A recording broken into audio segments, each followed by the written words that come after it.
Welcome back to the BookEnds YouTube channel. I'm James McGowan. I'm Jessica Faust, looking very piratey today. I'm sorry? I'm looking very piratey today. Oh, yeah, I was going to say it before. I was like, what? Let me not. I have a new scarf and a new way to wear them because we have to tame COVID hair. But this was a gift from one of our viewers.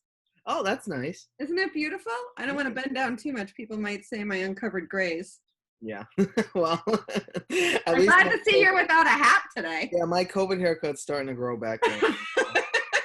I can immortalize it on the YouTube now. Anyway, today we are talking about upmarket fiction. So you actually recently did a blog post, and so many folks are asking us what upmarket even means in the first place. So yeah. I thought we could do just a discussion on what it is, talk about some common popular examples of it, and sort of dispel the confusion that is upmarket in general. Yeah, I think that's a good idea because I do get this question a lot. What is upmarket fiction? Well, it's a fairly new term too, so it is fair to not know what it is. It is. I mean, I will say that definitely it wasn't a term used when BookEnds started 20 years ago, but it's also a new term, I would say, in the last 5-ish years, maybe. It's been used a lot more frequently, and it's really taken on a whole like genre of its own.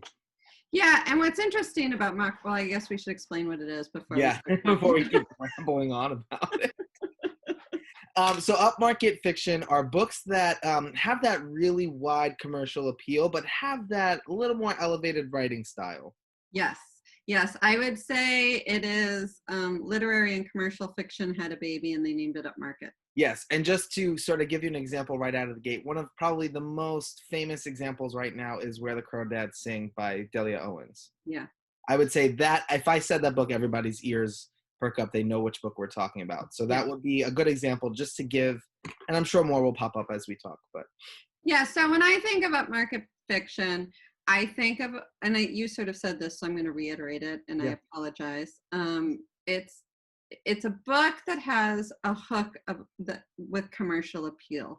So when we say that, what we mean is that commercial books tend to have a really easy, quick to explain hook.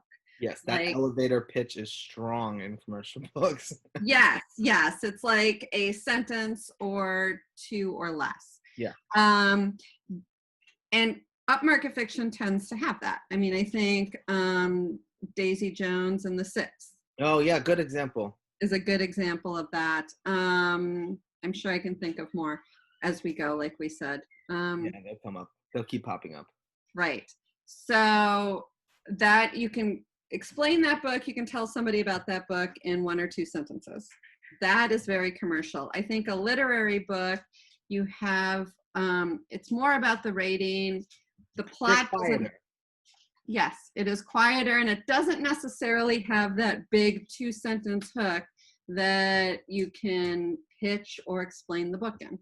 Right. So an example that I might... I got distracted and rambled a little. I'm sorry. It's okay. Bring me back. Bring me back. No, so an example that I might use for literary fiction is like Sally Rooney's Normal People. The way it's really about the characters in that one, and there's no like driving hook for the plot. It's just very much about the writing and the interpersonal relationship there, which feels like literary fiction. Yes.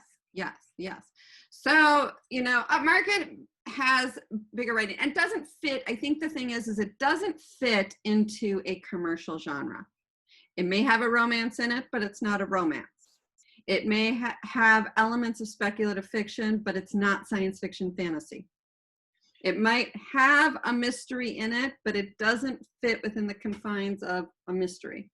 And one more thing I do want to say, too, as we're explaining it is, at least in my opinion, it's very broad. And there's definitely a spectrum of what fits and what doesn't fit. And any one book can be looked at as fiction, commercial fiction, upmarket fiction, or literary fiction, depending on who the reader is, depending on who the editor and the writer are.